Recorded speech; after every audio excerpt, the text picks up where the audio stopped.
একটা কোশ্চেন আমাকে অহরহ মানুষ করে থাকে, সেটা হচ্ছে যে আমি যেখানেই যাই, আমার বাচ্চার স্কুল অথবা আমার ফ্যামিলি গ্যাদারিং, সেটা হচ্ছে যে ন্যাচারালি আমি আমার স্কিনটাকে কীভাবে সুন্দর করব। তো ডেফিনেটলি মোস্ট অফ দ্য মানুষ আমাকে জিজ্ঞেস করে যে কি প্রোডাক্ট, কি ক্রিম অথবা কি সেরাম ইউজ করলে স্কিনটা অনেক ভালো হবে। কিন্তু আসলে আমি নিজের অভিজ্ঞতা দিয়ে যেটা বিশ্বাস করি সেটা হচ্ছে কোনো ক্রিম, কোনো সেরাম আপনি যেটাই বাইরে থেকে লাগান না কেন, কিন্তু ভেতর থেকে যদি আপনি আপনার স্কিনটাকে ভালো রাখতে চান, আপনি যেটা খাবেন সেটা বেসিক্যালি আপনার স্কিনে আলটিমেটলি দেখা যাবে। সো স্কিনটাকে যদি আপনি ভালো রাখতে চান এবং যেটাকে বলে যে গ্রেসফুল এইজিং, এটাকে যদি আপনি আপনার জীবনে একটা অংশ বানাতে চান, সেক্ষেত্রে আমি বলবো যে অনেক খাবারের মধ্যে 5টা খাবার অবশ্যই আপনার রুটিনে আপনি প্রত্যেক দিন অ্যাড করবেন। সেটা হচ্ছে 1 নম্বরে হচ্ছে টমেটোর যে প্রপার্টিসগুলো আছে সেটা যেটা করে যে আপনার ত্বককে সূর্যের আলোতে যে স্কিনের ড্যামেজটা হয়, আমরা যে কারণে সানস্ক্রিন লাগাতে বলি, ওটা আপনার ন্যাচারালি আপনাকে হিল করে টমেটোটা। সো প্রত্যেক দিন আপনার খাবারে একটা হলেও টমেটো রাখেন।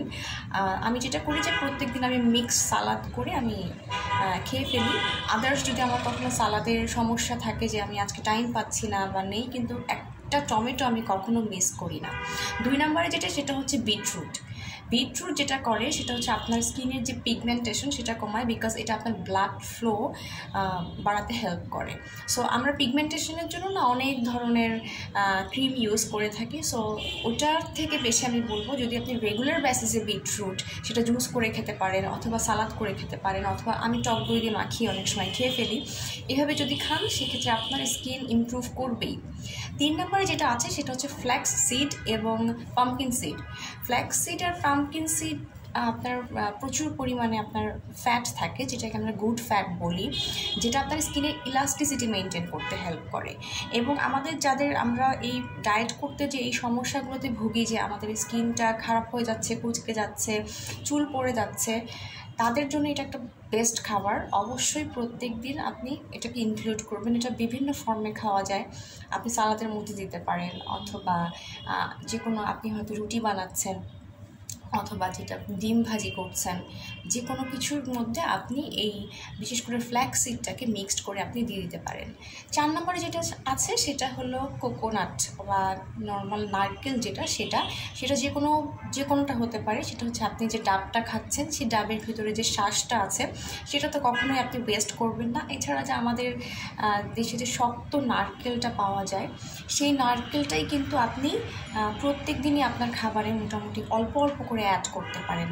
কারণ নারকেলের যে প্রপার্টি আছে যেটা হচ্ছে যে আপনার অ্যান্টি ইনফ্ল্যামেটরি, দেন অ্যান্টি মাইক্রোবায়াল প্রপার্টি আছে, যেগুলো কি করে যে অ্যান্টি ফাঙ্গাল, যেগুলো আমাদেরকে বিভিন্ন ব্যাকটেরিয়া আমাদের মুখে যে মানে অ্যাকনি অথবা রেডনেস অথবা অ্যালার্জির সমস্যা যা আমাদের থেকে থাকে সেগুলো প্রিভেন্ট করতে অনেক হেল্প করে। সো আমি প্রত্যেক দিন সম্ভব না হলেও যেটা আমি করি যে মাঝে মাঝে খাই, অথবা যখন আমার বাসায় বেসিক্যালি আমি কখনো সুযোগ পেলে নারকেলটাকে প্রসেস করে আমি রেখে দিই এবং প্রত্যেক দিন একটু করে হলেও আমি নারকেলটা খেয়ে থাকি। সো আমি বলছি যে আপনার ডায়েটে ওটা অ্যাড করেন। এবং লাস্ট 5 নাম্বার সেটা হচ্ছে আপনাকে অবশ্যই চিনি জাতীয় খাবার কমাতে হবে। চিনি জাতীয় খাবার কম না, মানে রিফাইন্ড সুগারের যে কোনো খাবার আপনাকে বাদ দিতে হবে। এবং আপনার খাবারের প্রত্যেক দিন কিছু vegetable juice, starchy vegetable juice আপনি অ্যাড করতে পারেন। যেমন সেটা পটেটো জুস হতে পারে, অথবা গ্রিন জুস হতে পারে, আপনার গাজরের জুস হতে পারে, ঠিক আছে? কারণ যেমন পটেটো জুসটা খেলে যেটা হবে, মানে আলুর যে রসটা, সেটা জুসটা খেলে আমরা বলে থাকি যে স্কিনে যখন আপনার চোখে ডার্ক সার্কেল পড়ছে তখন আপনি কিন্তু আমরা অনেক সময় বলে থাকি যে আলুর রসটা চোখে লাগাতে। সো এই ক্ষেত্রে আপনি যদি হাফ গ্লাস অথবা 1 গ্লাস পটেটো জুস আপনি খেয়ে ফেলেন, সেক্ষেত্রে কিন্তু আপনার সেই ডার্ক সার্কেলটা আর থাকছে না।